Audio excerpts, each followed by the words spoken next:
Hi my dear students, what's up, क्या हाल चाल आप सभी के। This is your English educator Nikita Singh and स्वागत है आप सभी का हमारे आज के इस इंग्लिश स्कोर बूस्टर सीरीज के सेशन नंबर 2 में, जहां पर आज हम कवर करने वाले हैं आपके रिमेनिंग चैप्टर्स, जो कि है chapter number 5 Indigo, chapter number 6 poets and pancake, chapter number 7 the interview and chapter number 8 going places. तो बच्चा लोग, अगर तुम में से कोई आज पहली बार इस चैनल पे आए, सबसे पहले सब्सक्राइब करो चैनल को। आई नो चैनल बहुत ही छोटा है क्योंकि अभी अभी हमने स्टार्ट किया है, लेकिन आप ही के प्यार से और आप ही के सपोर्ट से ये चैनल बड़ा होगा, राइट। और अगर आपने इससे पहले की हमारी वीडियो मिस कर दी है तो आप जाकर के वो वीडियो देख सकते हो, चैनल के ऊपर होगा।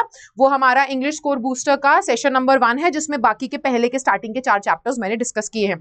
अब देखो, मैं आपको पहले बता दूं कि ये वीडियो आपके लिए क्यों बहुत ज्यादा इंपॉर्टेंट हो जाता है। ये वीडियो आपके लिए बहुत बहुत बहुत बहुत बहुत बहुत बहुत बहुत बहुत ज्यादा इंपॉर्टेंट इसलिए हो जाता है क्योंकि आपका अब देखो एग्जाम आने वाला है 11 मार्च को, राइट। इंग्लिश का पेपर है और जाहिर सी बात है इतने कम टाइम के अंदर मैं कैसे आप लोगों को मेन चीजें कवर करवाऊं जो कि आपके डायरेक्ट एग्जाम में आएंगी, तो वो through English score booster series ही होने वाला है। एग्जाम में जो क्वेश्चंस आते हैं वो थीम बेस्ड आते हैं, वो कैरेक्टर स्केच के ऊपर आते हैं और वहां पे कीवर्ड्स का इस्तेमाल करना होता है। माइंड मैप आपको पता होना चाहिए क्योंकि अभी टाइम नहीं बचा है कि आप लंबे लंबे वन शॉट देखने लग जाओ, अभी टाइम नहीं बचा है कि आप पूरी पूरी बुक पढ़ने बैठ जाओ। तो कम से कम टाइम में वो चीजें कवर करवाई जाए जहां से क्वेश्चन आएंगे, तो उसके लिए ये स्कोर बूस्टर सीरीज है। अगर आपने इसको ना रिलीजियसली एकदम बहुत ही प्यारे तरीके से दिल से लगा करके फॉलो कर लिया, तो आपको मैं बता रही हूं कि इस वीडियो के अलावा कोई वीडियो देखने की जरूरत नहीं है। और ये पीडीएफ जो है वो भी आपको मिल जाएगी, आप डाउनलोड कर सकते हो हमारी टेलीग्राम चैनल से। उसका नाम है इंग्लिश विद निकिता सिंह। निकिता की स्पेलिंग प्लीज ध्यान से रखिएगा, NIKITASINGH।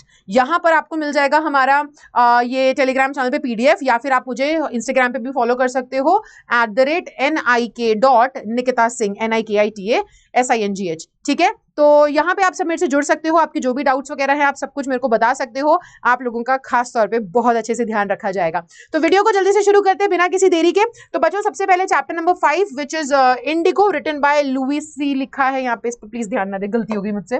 ठीक है, सो रिटन बाय लुई फिशर। ठीक है, इन्होंने ये चैप्टर लिखा है। बेटा, आपके लिए राइटर का नाम याद रखना बहुत बहुत बहुत बहुत बेहद जरूरी है। क्यों? क्योंकि मैं पहले से हमेशा से इतने सालों से पढ़ा रही हूँ और बच्चों को चिल्ला चिल्ला के बताते आ रही हूँ कि भैया चैप्टर के राइटर का नाम जरूरी होता है आंसर फॉर्मेशन के लिए, आंसर प्रेजेंटेशन के लिए।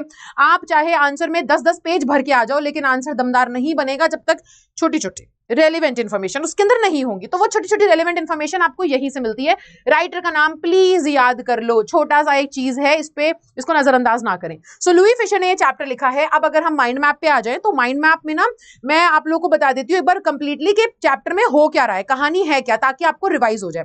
साथ ही साथ बेटा यहाँ पे ना मैंने पॉइंटर वाइज आपको बता दिया है, चैप्टर में अलग अलग फेजेस हैं। यानी कि पहले राजकुमार आया, राजकुमार शुक्ला गांधी जी को ले जाने आए, फिर गांधी जी ने वहां जाकर के क्या किया, फिर अंग्रेजों का क्या रिएक्शन था। तो इस तरीके से मैंने बांट करके आपके सामने पूरा यहाँ पर देखो माइंड मैप गिवन है।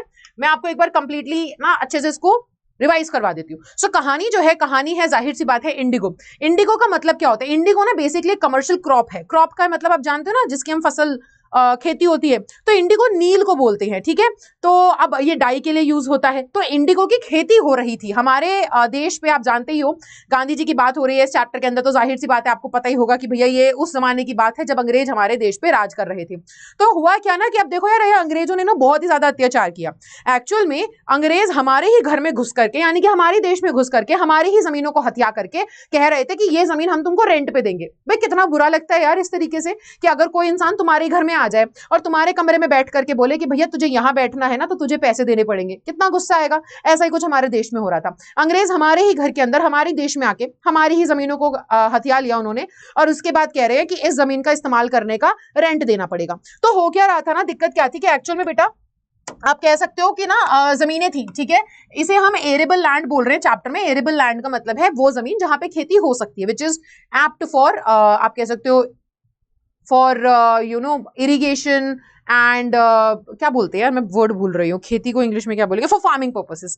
ठीक है, तो हम उसको बोल रहे हैं एरेबल लैंड। अब क्या कह रहे हैं कि ना अंग्रेजों ने किया क्या था कि अंग्रेजों ने ना इन जमीनों को बांट करके लोगों को रेंट पे देनी चालू कर दी। उन्होंने बोला कि अगर तुम में से किसी भी किसान को, ठीक है, गरीब से बेचारे लोग थे हमारे वहां पर उस वक्त, ठीक है, क्योंकि लूट पाट के तो चले गए थे सारे अंग्रेज। तो उन्होंने किया क्या, इन्होंने बोला कि अगर तुम में से किसी को भी ये जमीन चाहिए ना, तो तुम क्या करो, तुम ये जमीन इस्तेमाल कर सकते हो, बट तुम्हें इसका रेंट देना पड़ेगा। अब इन्होंने जमीन को बांट दिया। ठीक है, अब इन्होंने बोला कि आप ना इन जमीनों पे जो खेती करना चाहते हो वो खेती करो, आपको जो उगाना है वो उगाओ, कोई टेंशन नहीं है। लेकिन इन जमीन का 15% जो एरिया है, 15% जो एरिया है, उसमें आप 15% एरिया में आप सिर्फ इंडिगो उगाओगे। इंडिगो क्या है बेटा, मैं आपको बता चुकी हूँ, कमेंट सेक्शन में प्लीज लिख दो, Indigo is a commercial crop, ये आप उगाओगे। अब ये इंडिगो उगाना ना एक बहुत बड़े झंझट का मामला था। क्यों? क्योंकि देखो इंडिगो उगाने से होता क्या है, ये ना बहुत ही हार्श सा क्रॉप है, ये जमीन को बैरन कर देता है, बंजर जमीन कर देगा, क्योंकि वो जमीन के सारे न्यूट्रिएंट्स मिनरल्स ये खींच लेता है। ठीक है, ऊपर से फिर भाई पूरी जमीन पे मैं चावल की खेती करूं एक किसान होने के नाते, फिर 15% जमीन पे मैं अलग से इंडिगो उगाऊं, फिर ये इंडिगो मैं एज अ रेंट दे रही हूं अंग्रेजों को। अब अंग्रेज करते क्या थे, ये इंडिगो लेकर के ना वो बाहर देशों को बेचा करते थे, प्रॉफिट उठाते थे, मस्त मजे कर रहे थे। लेकिन हुआ क्या, अब ना यहाँ पे एक्चुअल कांड जो हुआ है, जो एक्चुअल मामला है, वो मामला ये है कि भाई अंग्रेजों का ना पोपट हो गया था। क्योंकि बाहर पता क्या चला, देखो इंडिगो को उगाना, सारी चीजें इसमें गो थ्रू करना, पूरे प्रोसेस को गो थ्रू करना, जमीन में इंडिगो उगाना, फिर उसके बाद जमीन खराब हो जाती थी, है ना। तो ये बहुत ही झंझट का काम था, ये बहुत ही लंबा सा प्रोसेस था, बहुत ही टीडियस प्रोसेस था। तो होता क्या है कि जर्मनी ने ना एक नया सिंथेटिक इंडिगो का इजाद कर लिया था, डिस्कवर कर लिया था। यानी कि काम भी ऐसा, दिखता भी ऐसा, लेकिन वो उसको उगाना या फिर उसको बनाना इतना लंबा और इतना परेशान करने वाला प्रोसेस था नहीं। तो जाहिर सी बात है, और वो सस्ता भी था, तो जाहिर सी बात है दुनिया जर्मनी के बनाए हुए सिंथेटिक इंडिगो को लेने लग गई। तो अंग्रेजों का पोपट यहाँ पे ऐसे हो गया कि किसी ने इनके इंडिगो को पूछा ही नहीं। अब इनका इंडिगो उगाना, या फिर ये अंग्रेज हमसे, हम इंडियन से ये इंडिगो जो 15% जमीन पे उगवा रहे थे, वो अब ये बर्बाद हो गया। तो अब इनको समझ में आया कि भैया हमें ना ये प्रोसेस बंद करना पड़ेगा। लेकिन ये अंग्रेज इतने गंदे लोग थे कि इन्होंने ना यहां पर भी सोचा कि हम इंडियंस को कैसे एक्सप्लॉइट कर सकते हैं, जितना इनका शोषण किया जा सकता है उतना किया जाए। तो इन्होंने सोचा कि देखो इन्हें वैसे भी हमें ना इस वाले प्रोसेस से आजाद करना ही करना था, किसानों को इससे आजाद करना ही पड़ता, क्योंकि मतलब ही नहीं बचा इसका उगवाने का, है ना, इसको ग्रो करने का मतलब ही नहीं बचा।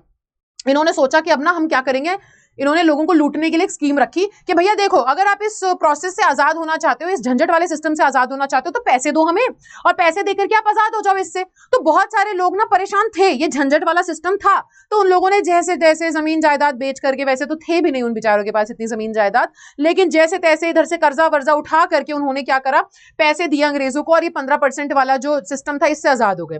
कुछ लोगों ने इसके खिलाफ आवाज उठाई, उन्हें मारा पीटा गया। ठीक है, बहुत ऐसा सिस्टम चल रहा था। उसी बीच हुआ क्या, उसी बीच एक खबर पूरे इंडिया भर में फैल गई। इन सभी अंग्रेजों के जो गुलाम इन्होंने बना रखा था हम किसानों को, किसानों के बीच में फैल गई ये खबर। इनको पता चल गया कि भैया जर्मनी तो ऑलरेडी सिंथेटिक इंडिगो बना चुका है, यानी कि इन अंग्रेजों को तो वैसे भी हमें आजाद करना पड़ता, क्योंकि अब इनका इंडिगो कोई खरीदेगा ही नहीं, क्यों खरीदेगा, तो इनको हमें आजाद करना था ही था। पर इन्होंने फिर भी इतना गंदा हरकत करा कि इन्होंने हमें लूटने का सोचा और हमारे पैसे हमसे ऐंठ लिए। अब यहां पर किसानों की मांग थी कि हमारे पैसे हमें वापस करो जो आपने धोखाधड़ी से हमसे लिए हैं। ठीक है, अब अंग्रेज उनके पैसे दे नहीं रहे थे। तो यहां पर इस झंझट को सॉल्व करने के लिए, मदद मांगने के लिए जो राजकुमार शुक्ला थे, वो जाते हैं किसके पास, वो लखनऊ पहुंचते हैं गांधी जी के पास। वो कहते हैं गांधी जी मेरे साथ चलिए चंपारण, मेरे को आपकी बहुत जरूरत है। गांधी जी ने इससे पहले कभी चंपारण के बारे में सुना ही नहीं था। तो होता क्या है कि गांधी जी बोलते हैं कि भैया देखो मेरी तो ऑलरेडी प्रायर कमिटमेंट्स हैं, मुझे यहाँ कलकत्ता वगैरह जाना है, तो तुम अगर इंतजार कर सकते हो, मेरे साथ चल सकते हो तो चलो, कमिटमेंट पूरी करने के बाद मैं तुम्हारे पास चलूंगा। तो अब होता क्या है कि वो पूरी जितनी भी कमिटमेंट्स उनकी जहां जहां थी वो सब जगह पे हो जाते हैं, और बाद में वो देखते हैं कि यार राजकुमार शुक्ला जो है ये तो बड़ा ही मतलब डेडिकेटेड सा इंसान है। चैप्टर में राजकुमार शुक्ला को रेजोल्यूट बोला गया है, please right it down in the comment section बच्चों, क्योंकि यहां से क्वेश्चन आते हैं। ठीक है, तो राजकुमार शुक्ला का ना एक कैरेक्टर स्केच के ऊपर भी क्वेश्चन आ सकता है, तो वो सब कुछ इस चैप्टर में गिवन है और इस पीडीएफ में गिवन है, तो बहुत ही ध्यान से इस पीडीएफ को डाउनलोड करके पढ़ लें। अब होता क्या है कि जाहिर सी बात है राजकुमार शुक्ला जो है वो उनके पीछे पीछे पीछे पीछे चलते हैं। तो गांधी जी देखते हैं कि यार इतना डिटरमिन्ड इंसान, इतना ज्यादा दृढ़ निश्चय के साथ ये लगा हुआ है, मेरे पीछे पीछे घूम रहा है, तो वो कहते हैं कि भाई बताओ तुम्हें कहां लेकर के जाना है, मुझे ले चलो। तो अब राजकुमार शुक्ला होता क्या है कि वो ना लेकर के जाते हैं इनको चंपारण। उससे पहले वो इनको लेकर के जाते हैं राजेंद्र प्रसाद जी के घर पर। अब राजेंद्र प्रसाद जी, मेरे को लगता है नाम ही अपने आप में काफी है, आपको पता होगा कौन है ये, हमारे देश के सबसे पहले राष्ट्रपति यही थे। तो होता क्या है जब वो उनके यहाँ पे पहुंचते हैं ना, तो गांधी जी, अब वहां पे जितने नौकर चाकर थे, राजकुमार शुक्ला जी जो हैं, राजकुमार शुक्ला जी कह रही हूं मैं, राजेंद्र प्रसाद जी जो हैं वो एक लॉयर थे। अब सब लोग जानते हैं, सब लोग को पता था, वहां पे जितने भी नौकर चाकर थे वो जानते थे राजकुमार शुक्ला को, क्योंकि राजकुमार शुक्ला आए दिन राजेंद्र प्रसाद जी के पास आता रहता था मदद मांगने। तो उन्हें पता था कि ये कोई लोअर कास्ट का इंसान है और ये आता रहता है हमारे साहब के यहाँ पर उनसे मिलने के लिए। तो उन्होंने देखा कि अब ना इसके साथ एक और इंसान खड़ा है। अब लोगों को पता नहीं था कि ये गांधी जी है कौन, बस लोगों को इतना पता चल गया था चंपारण में कि भैया कोई हमारा मसीहा आ रहा है हमारी मदद करने। तो इसी वजह से राजेंद्र प्रसाद जी के घर पे जो नौकर थे वो भी नहीं जानते थे कि भैया ये कौन है गांधी जी। तो उन्हें लगा ये राजकुमार शुक्ला के साथ कोई आया है, इसी की कास्ट का होगा, है ना। तो उन्होंने क्या करा, उस समय हमारे भारत में चल रही थी अनटचेबिलिटी की प्रथा, ठीक है, छुआछूत की वो जो होती है ना कि भैया हमें लोअर कास्ट का है, हम तो छुएंगे नहीं, हमारा तो पानी खाना दूषित हो जाएंगे हम। तो इसीलिए उन्होंने क्या करा, उन्होंने ना गांधी जी को कुएं में से पानी भी नहीं निकालने दिया, गंदा हो जाता कुआं इसलिए। तो क्योंकि उन्हें लग रहा था वो भी लोअर कास्ट है, जानते नहीं थे गांधी जी कौन है। तो अब इस तरीके की चीजें चल रही थी। अब जैसे तैसे गांधी जी जो है ना वो चंपारण पहुंचते हैं। अब उससे पहले ना वो बैठ करके सभी लॉयर्स से ना यहाँ के, देखो राजकुमार शुक्ला के पास जितनी नॉलेज थी उसने सारी गांधी जी को बता दी, लेकिन गांधी जी रहे खुद एक लॉयर। अब इस मामले को अच्छे से जांच करने के लिए उन्होंने सभी लॉयर्स को बैठाया और उनसे पूछा कि भैया बताओ हो क्या रहा है यहाँ पे, तुमने अभी तक क्या छानबीन करी है, क्या क्या प्रोसीडिंग्स हुई है, मुझे सारी चीजें बताओ ताकि मैं आगे क्या करना है वो डिसाइड कर सकूं। तो अब सभी लॉयरों ने बताया कि भैया ये हुआ है। तो पहले तो गांधी जी ने उनको फटकार लगाई। यहां से क्वेश्चन आता है बच्चों, उनको फटकार क्यों लगाई थी, ठीक है, तो उनको रिव्यू किस लिए किया था, फटकार इसलिए लगाई थी, उन्होंने कहा कि भैया तुम खुद ही अपने लोगों के केस को लड़ने के लिए इतनी चार्ज कर रहे हो फीस उन बेचारे गरीबों से, क्या सेंस बनता है ना। तो यहां पे ये बात भी हुई। अब आगे होता क्या है कि यहीं से बच्चों गांधी जी जो है वो आगे पूरी जांच पड़ताल करते हैं, ठीक है, काम आगे चलता है। तो ये तो आपको देखो रोल ऑफ राजकुमार शुक्ला यहां से पता चल गया। अब आगे होता क्या है, इशू में आपको बता चुकी हूँ, 15% जमीन पे इंडिगो उगाने को कह रहे थे।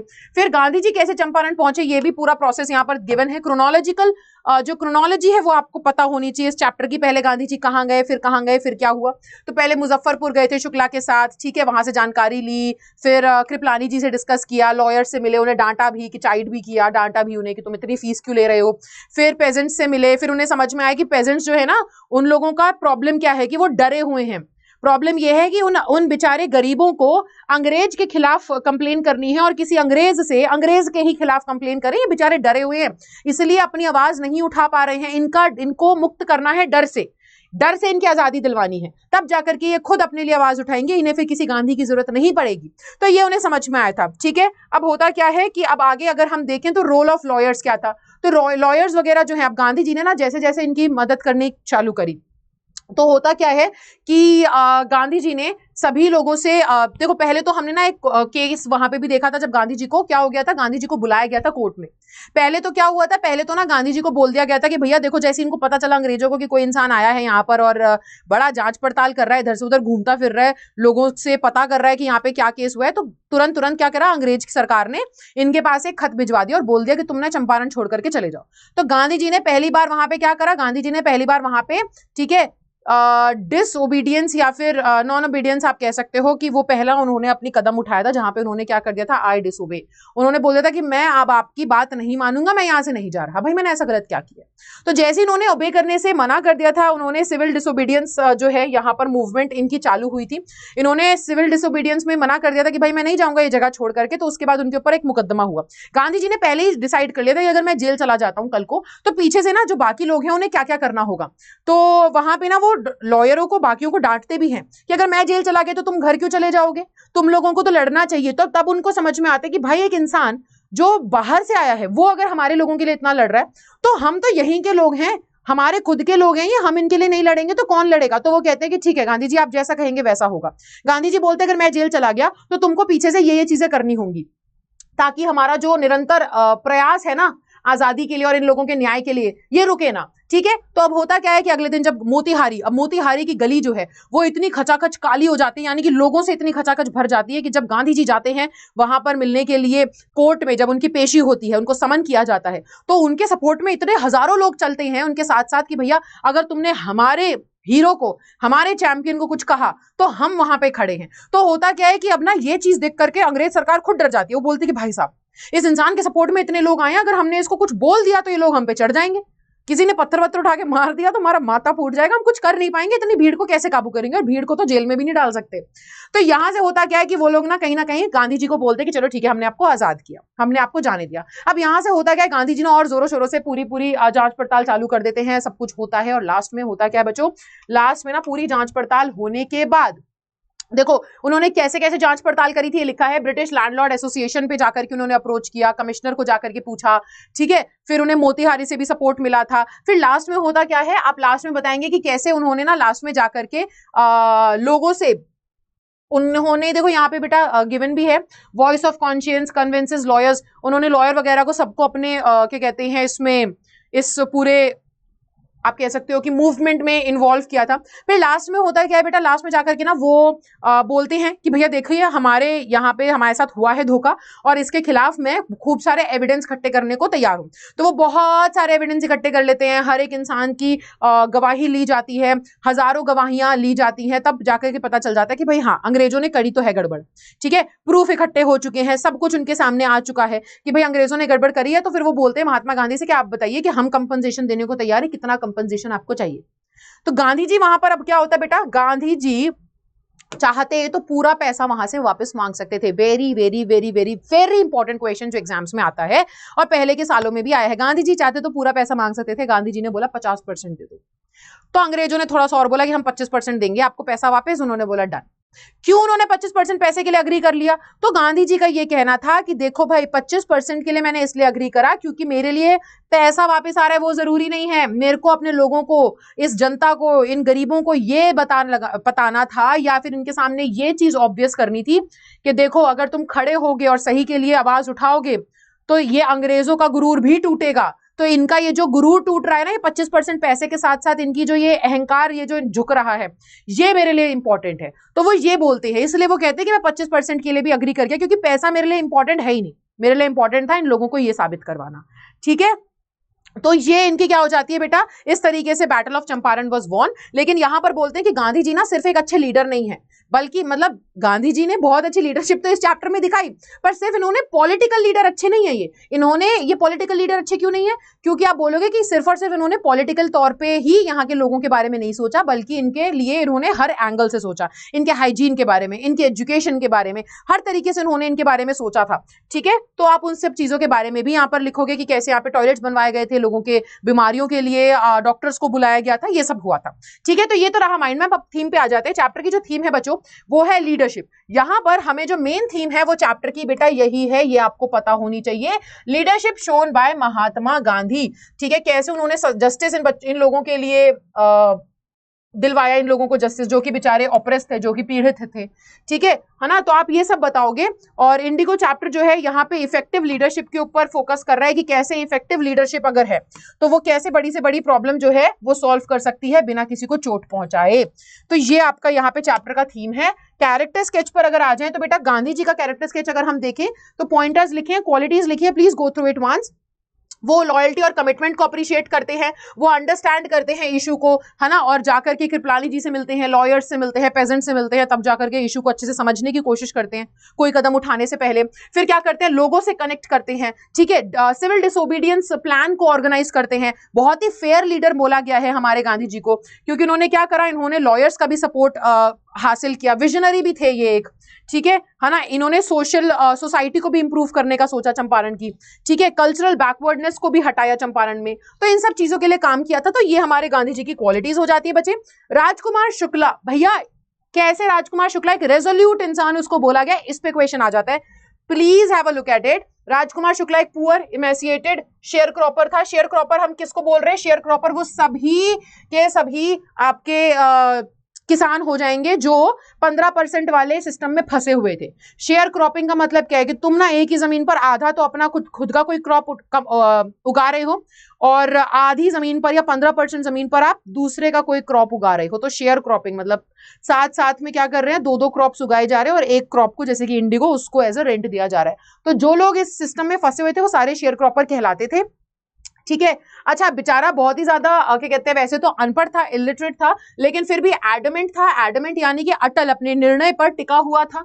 ठीक है, उसे पता था गांधी जी को मुझे लेकर के जाना है अपने देश, यानी कि अपने गांव चंपारण, और जस्टिस दिलवाना है लोगों को, तो दिलवाना है। तो वो इस बात पे बहुत ही ज्यादा अटल था। ठीक है, अच्छा उनको दिखाया गया कि बहुत ही परसिस्टेंट है राजकुमार, डिटरमिन्ड है। ठीक है, और साथ ही साथ आप बोलोगे बहुत ही स्ट्रॉन्ग ओपिनियंस थे उनके। ठीक है, सिंपल से इंसान थे, लेकिन फिर भी आप ये सारे इनके पॉइंटर्स लिख सकते हो बेटा, सो विच इज गिवन है, तो आप इसको प्लीज एक बार रीड करेंगे। क्वेश्चन इस चैप्टर से जो आ जाते हैं वो आते हैं कि गांधी जी ने 25% के लिए क्यों अग्री किया था। ठीक है, गांधी जी ने इनके लिए इस सोसाइटी के बेटरमेंट के लिए क्या क्या किया, यहां से क्वेश्चन आ जाता है। फिर इसके अलावा क्वेश्चन आ जाता है कि गांधी जी का वो मोतीहारी वाला जो इंसिडेंट है उस पर क्वेश्चन आ जाता है। फिर उसके बाद यहाँ से जो क्वेश्चन आएगा वो आएगा फ्रीयर के ऊपर।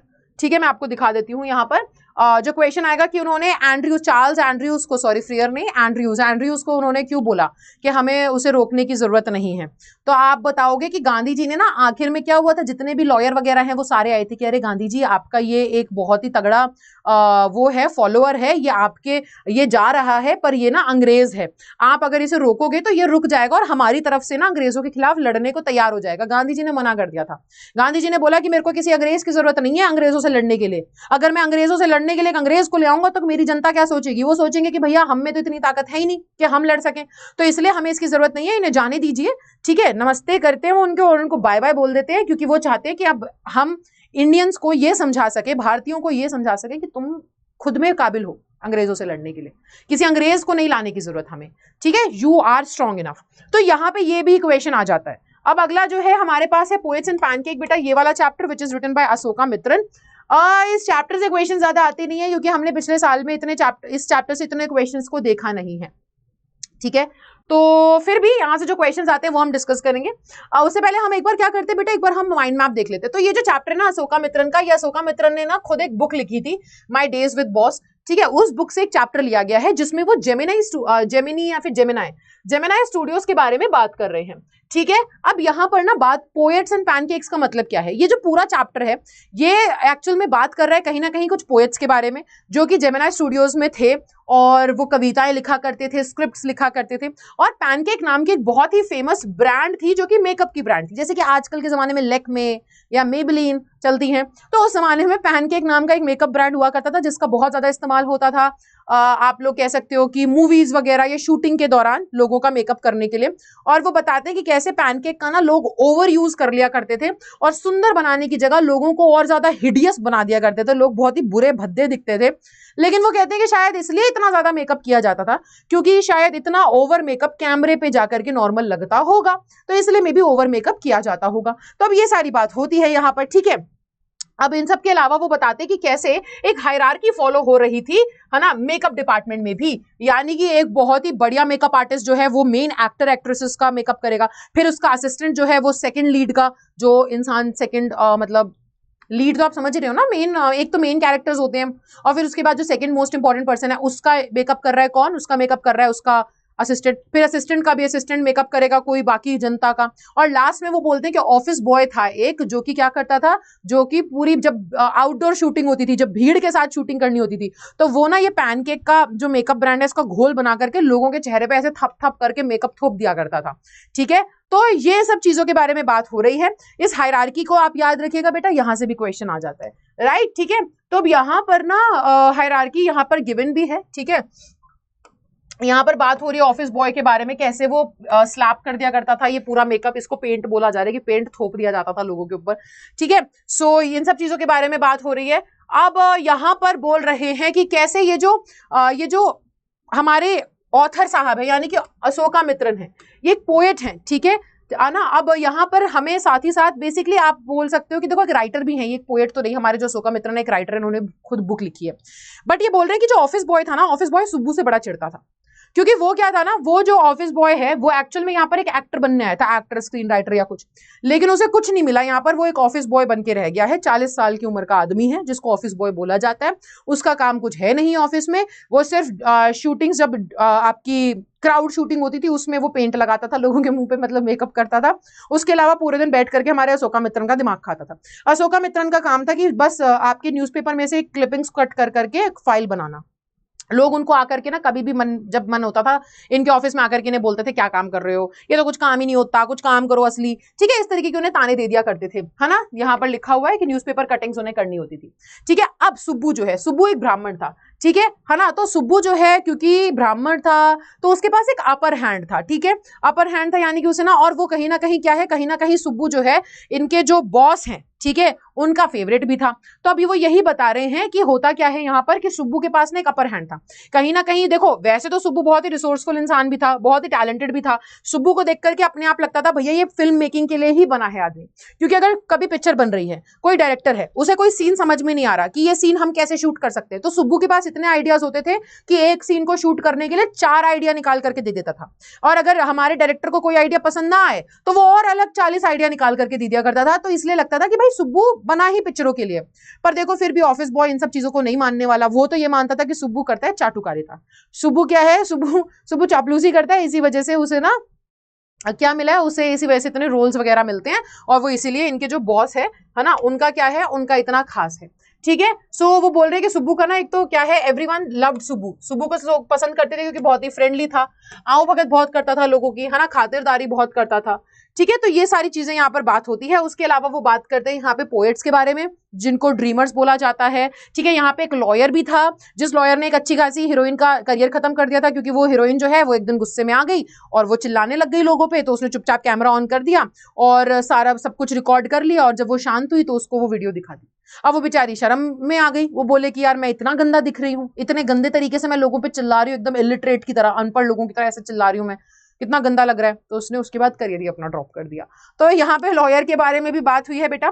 फिर यहाँ पर बता रहे हैं हम यहाँ पे ना, अच्छा हम बात करते हैं यहाँ पर आगे जाकर के कि कैसे जेमिनी स्टूडियो जो है ना, वहां पर बहुत सारे लोग रुकने के लिए आए थे। ठीक है, यहाँ पर बात होती है एक इंटरनेशनल परफॉर्मर्स की, जो कि मॉरल रीआर्ममेंट आर्मी है, MRA, मॉरल रीआर्ममेंट आर्मी, कैसे यहाँ पर आई थी रुकने के लिए।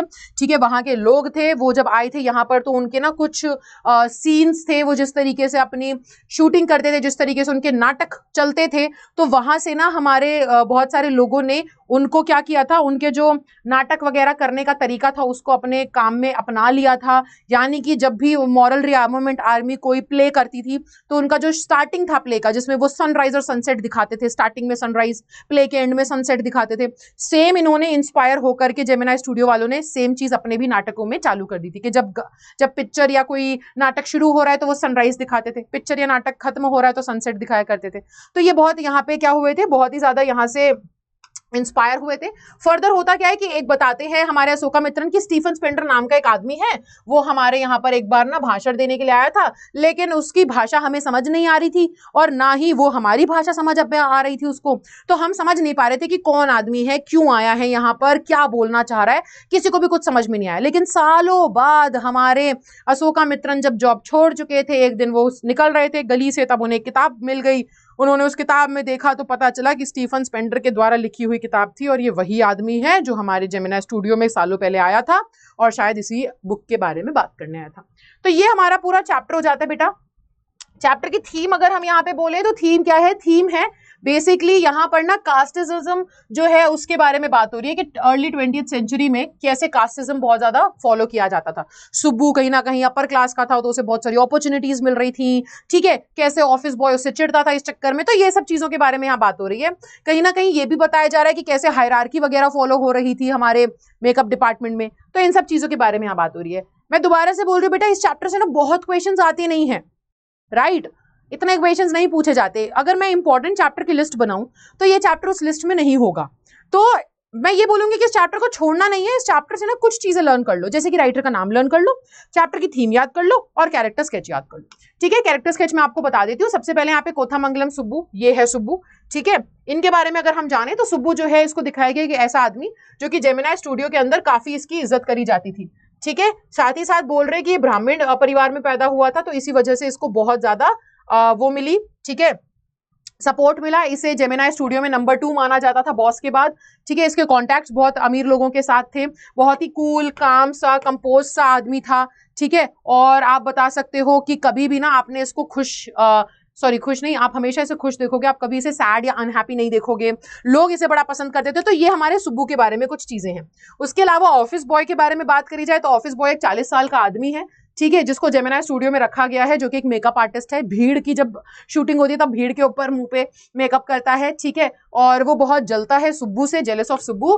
ठीक है, इस तरीके से आप बोल सकते हो, क्योंकि वो बॉस से ज्यादा क्लोज था सुब्बू। और ऑफिस बॉय जो सपने देख करके आया था कि मैं स्टार बनूंगा, मैं स्क्रीन राइटर बनूंगा, कुछ नहीं हो पा रहा था उसके साथ। ठीक है, तो ये आप इसके बारे में लिखेंगे। अगला यहाँ पर स्टीफन स्पेंडर के बारे में बात करी जाए बेटा, तो स्टीफन स्पेंडर एक रिनाउंड ब्रिटिश पोएट हैं और एक इंटेलेक्चुअल भी हैं, जिन्होंने क्या करा था, एक इंपॉर्टेंट रोल प्ले किया था literary and cultural scene of the 20th century में। उस टाइम पे इनको बहुत माना जाता था। ठीक है, एक एजुकेटेड ऑक्सफोर्ड यूनिवर्सिटी से एक आदमी है ये, जिन्होंने अपनी लाइफ में ना काफी सारे बहुत सारे प्रोलिफिक राइटर यानी कि बहुत सारे ऐसे ऐसे काम करे जो कि बहुत ज्यादा इंपॉर्टेंट थे और बहुत ही पॉपुलर थे, काफी जाने माने राइटर रह चुके हैं अपने टाइम के। इन्होंने बहुत सारे पोम्स, ऐसे, बुक्स वगैरह भी लिखी हैं अपने करियर में। ठीक है, लॉयर के बारे में बात करें तो लॉयर तो आप जानते ही हो, ये एक ऐसा इंसान है जिसने बहुत ही कनिंग था, अपॉर्चुनिस्टिक इंसान था। इसने ना एक औरत का करियर भी बंद करवा दिया था। ठीक है, तो आप ये सब यहाँ पे लिख सकते हो।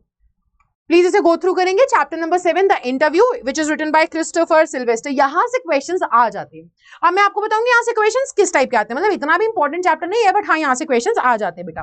ठीक है, तो यहाँ से जो चैप्टर से क्वेश्चन आएंगे, पहली बात तो चैप्टर 2 तरीके से डिवाइडेड है। पार्ट 1 बात कर रहा है कि what is an interview, interview के डिसएडवांटेजेस, एडवांटेजेस जो हैं वो सब हैं। चैप्टर नंबर 1 थोड़ा इंटरव्यू के बारे में बात कर रहा है। चैप्टर नंबर 1 नहीं, चैप्टर का एक पहला पार्ट है जो, ठीक है। चैप्टर का जो सेकंड पार्ट है उसमें उम्बेर्टो इको का एक इंटरव्यू लिया गया है, तो वो एक प्रॉपर एक इंसान के इंटरव्यू के बारे में दिखाया जा रहा है। और चैप्टर के पार्ट नंबर 1 में advantages, disadvantages and style of interview के बारे में बात हो रही है। ठीक है, तो अगर हम स्टार्ट करें तो माइंड मैप अगर चैप्टर का देखें तो बेटा यहाँ पर बता रहे हैं कि ये ना बता रहे हैं कि भाई इंटरव्यू होता क्या है एंड मेथड क्या होता है इंटरव्यू का। तो हमें यहाँ से समझ में आता है कि बहुत ही प्रिटी कॉमन जर्नलिज्म है, मतलब जर्नलिज्म का एक बहुत ही कॉमन सा एक तरीका है ये।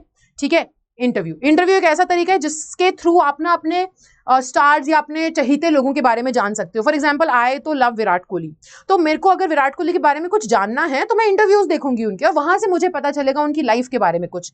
ठीक है, तो ये बोला जाता है कि 130 साल पहले जो है ये इंटरव्यू लेने का प्रोसेस जो है कहीं ना कहीं शुरू हुआ था।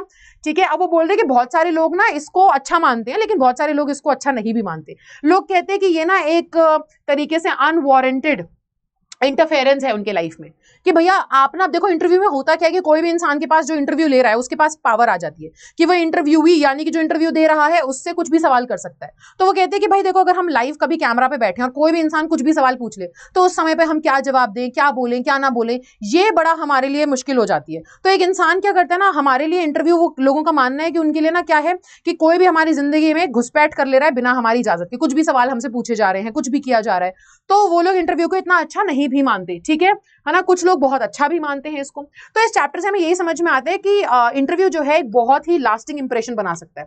यानी कि देखो, अगर किसी का इंटरव्यू बहुत अच्छा गया तो लोगों की ना जो उस इंसान को लेकर के इमेज है वो एकदम बदल जाएगी।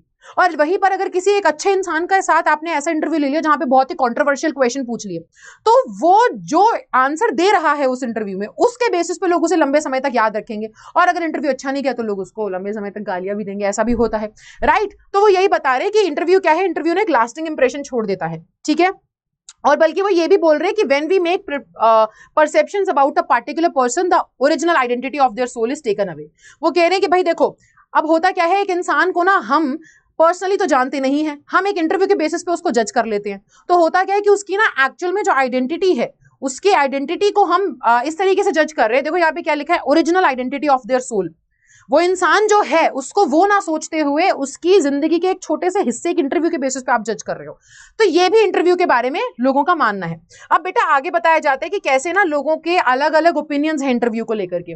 जैसे कि रुडयार्ड किपलिंग की जो वाइफ है वो अपनी डायरी में लिखती है कि कैसे 2 रिपोर्टर्स ने उनको हैरेस किया था बॉस्टन में और उनका पूरा दिन बर्बाद कर दिया था। ठीक है, क्योंकि उन्होंने, इंटरव्यूअर्स ने, अब देखा है ना आप लोगों ने, वो लोग एकदम चढ़ जाते हैं लोगों के ऊपर। आजकल हम देखते हैं आए दिन लोगों के ऊपर चढ़ जाते हैं, कुछ भी पूछने लग जाते हैं। ठीक है, और कहीं कोई इंसान अपनी फैमिली के साथ कुछ डे एंजॉय कर रहे तो लोग एकदम माइक उनके मुंह के सामने लाएंगे, नहीं सर जवाब दीजिए, आपको कैसा लग रहा है। अरे भैया, किसी की मैयत से हम आ रहे हैं और तुम पूछ रहे हो कैसा लग रहा है, ये क्या मतलब हुआ। तो वो यही बताना चाह रहे हैं कि देखो, इंटरव्यूज जो है ना वो बहुत सारे आपकी लाइफ रूइन भी कर सकते हैं। और वो साथ ही साथ ये मानते हैं कि ये ना एक क्राइम है, इसके लिए पनिशमेंट होनी चाहिए लोगों को। Kipling is of the thinking that no respectable person, Rudyard Kipling का ये मानना है कि कोई भी रिस्पेक्टेबल पर्सन ना तो इंटरव्यू देगा ना ही इंटरव्यू लेगा। हालांकि उन्होंने अपनी लाइफ में बहुत सारे इंटरव्यू करे हैं। ठीक है, मुकुंद जी के बारे में यहाँ पर बात होती है कि आगे जाकर के कैसे पार्ट 2 में बताते हैं कि कैसे उम्बेर्टो इको का जो इंटरव्यू है लेने जाते हैं मुकुंद। ठीक है, और मुकुंद कितने अच्छे तरीके से इंटरव्यू लेते हैं, उम्बेर्टो इको कितने अच्छे तरीके से इंटरव्यू देते हैं, इन सब चीजों के बारे में बात हुई है। ठीक है, सो यहाँ पर ना उम्बेर्टो इको की एक बहुत ही पॉपुलर सी बुक के बारे में बात हुई है। ठीक है, सो उस बुक के बारे में वहां पे वो उस बुक से रिगार्डिंग ही उनका इंटरव्यू लेने जाते हैं।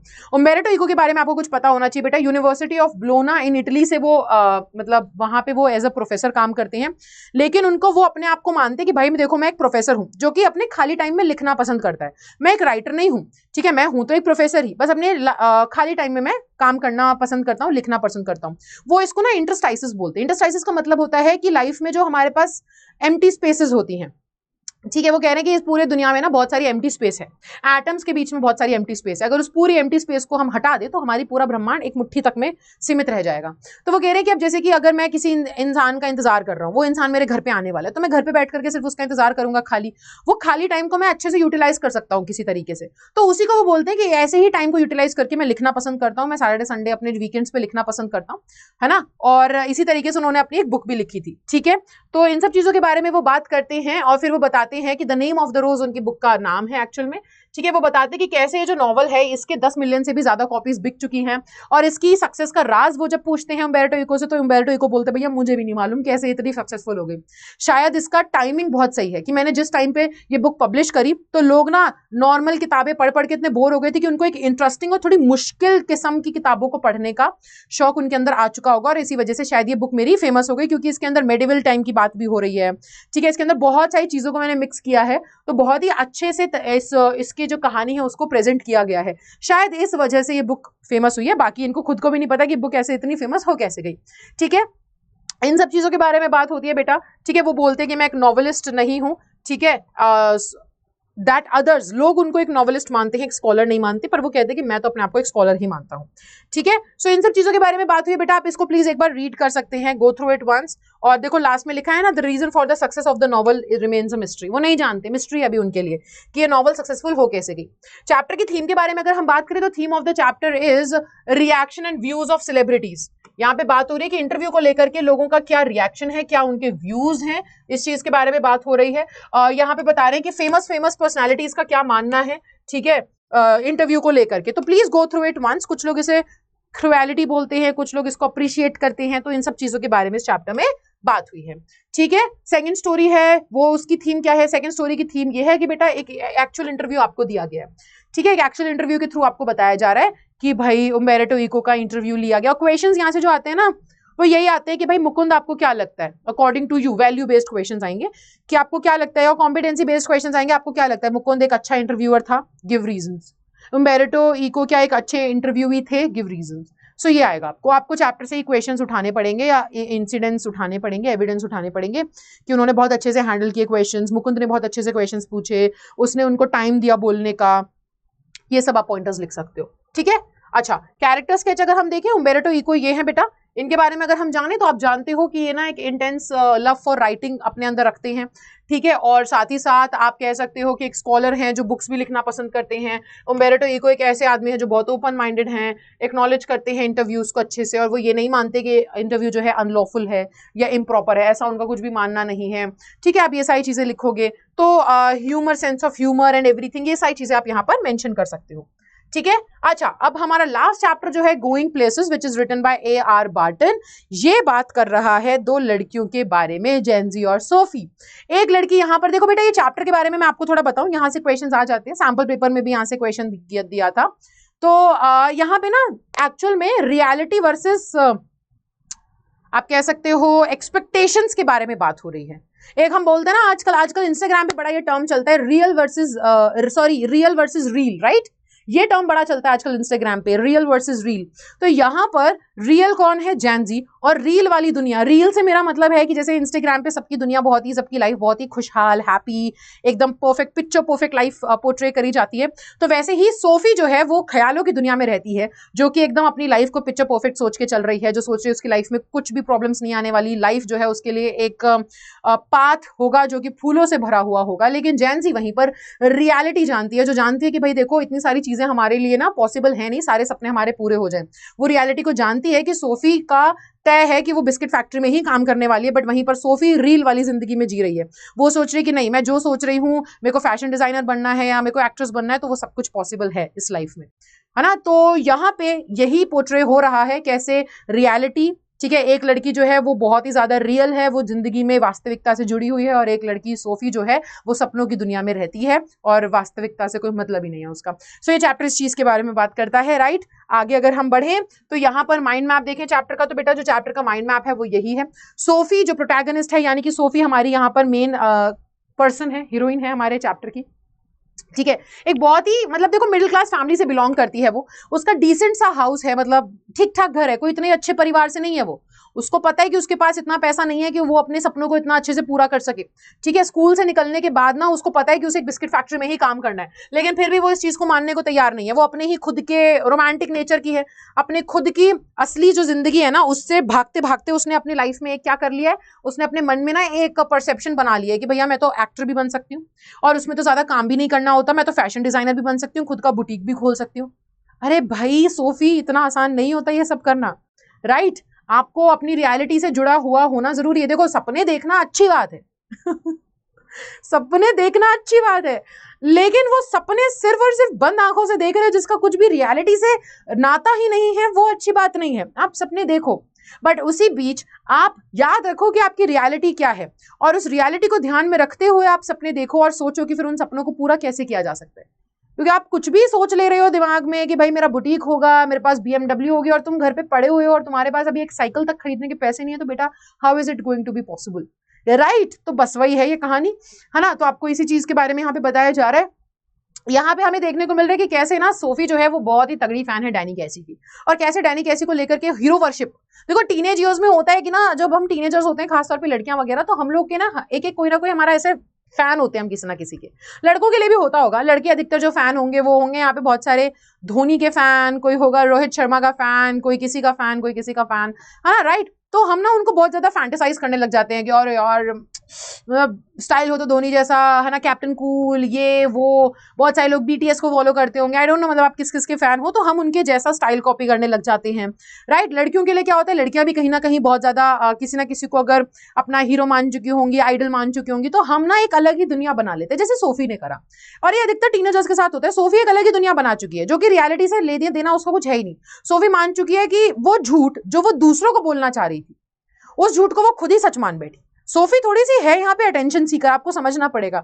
सोफी मेजर अटेंशन सीकर है, क्योंकि उसके परिवार में उसके पापा या उसका भाई उसको अटेंशन नहीं दे रहे थे, तो उसने एक झूठी कहानी बना डाली कि भैया मैं तो डैनी कैसी से मिली, और इस झूठ को उसने इतना बोला और इतने शिद्दत से ये झूठ बोला कि उस झूठ को खुद सच मान बैठी।